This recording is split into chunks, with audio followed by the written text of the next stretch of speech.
Hi everyone, it's Kasia from Taro Map. I have shown a little video of this deck on my Instagram, but for anyone from YouTube who's missed it, I wanted to share it here as well and maybe add a little bit of my own opinions about this deck.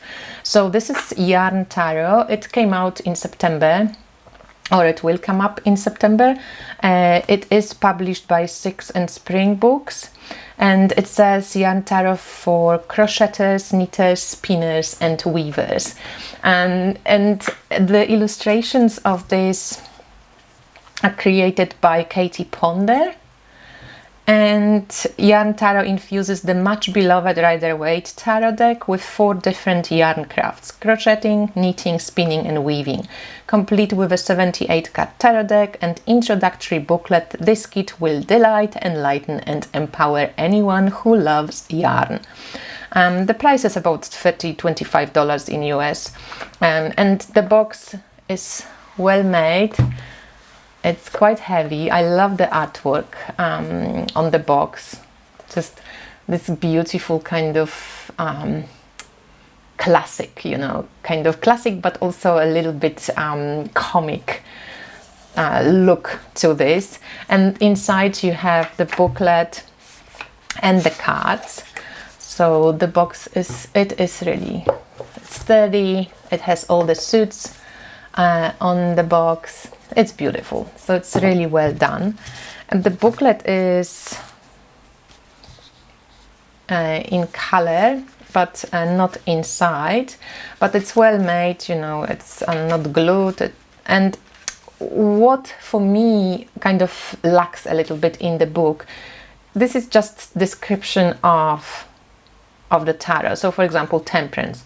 It's nourishing influence. She offers reconciliation of your desires, actual circumstances. Her guidance installs closure with things in the past, acceptance, blah, blah, blah.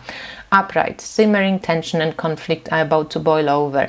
So it reversed, imbalance, whether in your finances. So it basically has nothing to do with the theme or the subject of crocheting, or like knitting or whatever, or with yarn, right? So I think maybe it was difficult because how do you actually describe the archetypes with yarn or crocheting? But I think it could have been done, maybe, I don't know.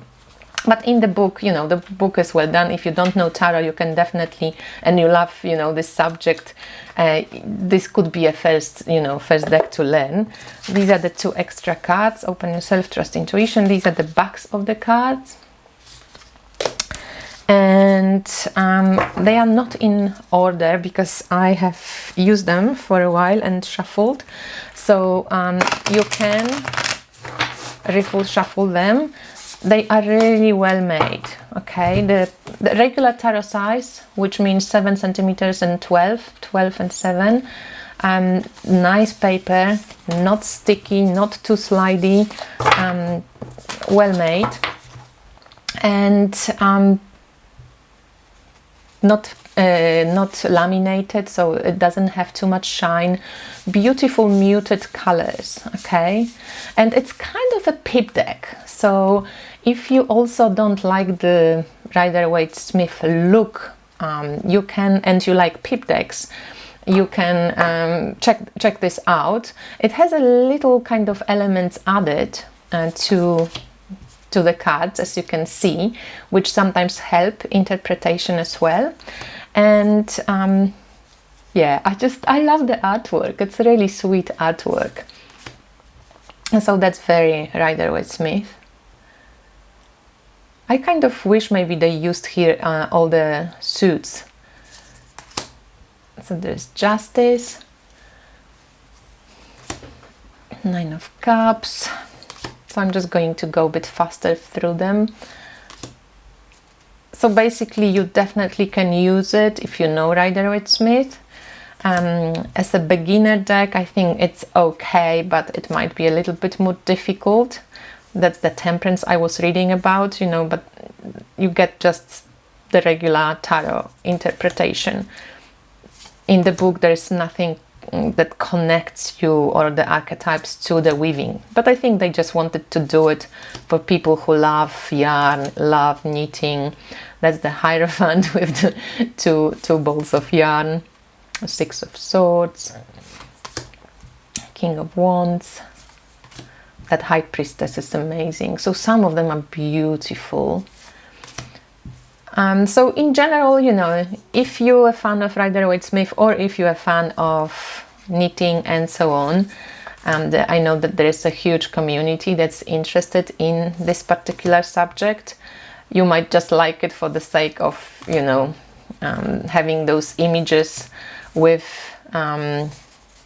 those emblems and symbols on the cards. I love the Magician. The artwork is cute. But it is a Pippage deck, so you have to count on this. And it is a very Rider-Waite-Smith based deck. So again, if you're not the fan of the system, that's probably not a deck for you. That's a cute one with the full, has a bag full of yarn. It's a Queen of Pentacles, Nine of Wands. And again, you know, if you didn't know, I think it would be a bit hard to use as maybe just the beginner's deck. It's more like you either know Marseille Tarot or you know Rider-Waite-Smith well, and then you can read it without any problems. So it might be for a little bit more advanced people.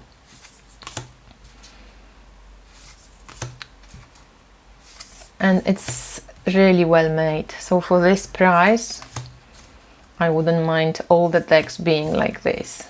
It's beautiful paper. So I'm just going to go to the end to show you the cards so that you know. I'm not going to read the book anymore because obviously it doesn't come with any other explanations of what's going on the cards. That's cute with the spindles.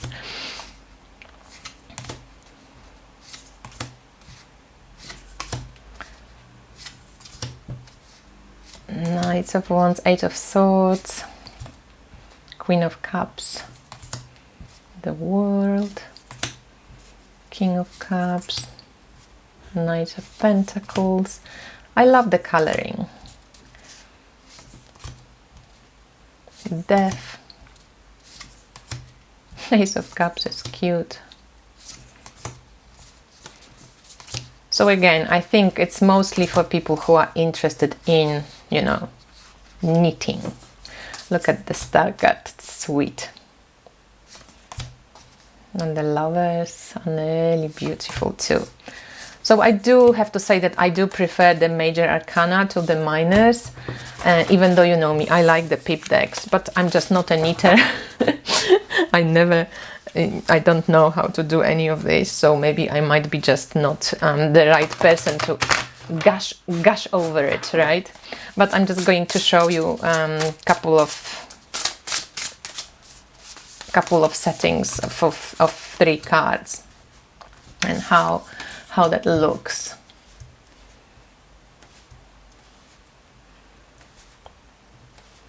And I like, you know, to use directionality. You can use, you know, in interpretation where she's looking at, and she is looking at some form of, you know, conflict or fight or dispute coming from this fairly stable position, right? I don't know why I'm so skewing it. And then we have, for example, the Sun, Queen of Wands, and Three of Pentacles. And then there is, oh, this Magician. I love this one. Oh, this is a very kind of go for it, do it spread, right? Magician looking somewhere, grabbing maybe some courage from the past actions, opening up to something new and getting on with it, like really going for it. So I think it's simple. As you can see, it's not overcrowded, which I actually really love. And when you read it, it's pretty clear.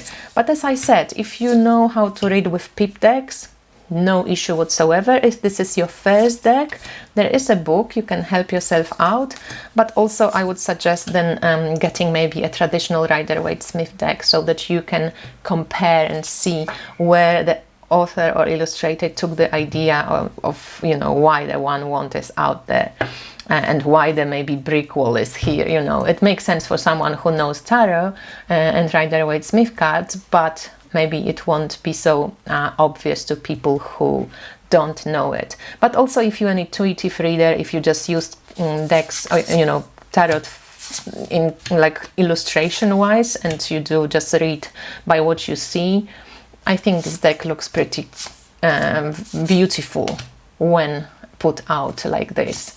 I love the cleanliness of it. Actually, I'm liking it together much more than when I was just showing, you know, separate cards. And I think together it really is a great effort. So it's really well made. And Yarn Tarot, for all the yarn lovers out there, check it out. If you want, I will link it below. Thank you for watching.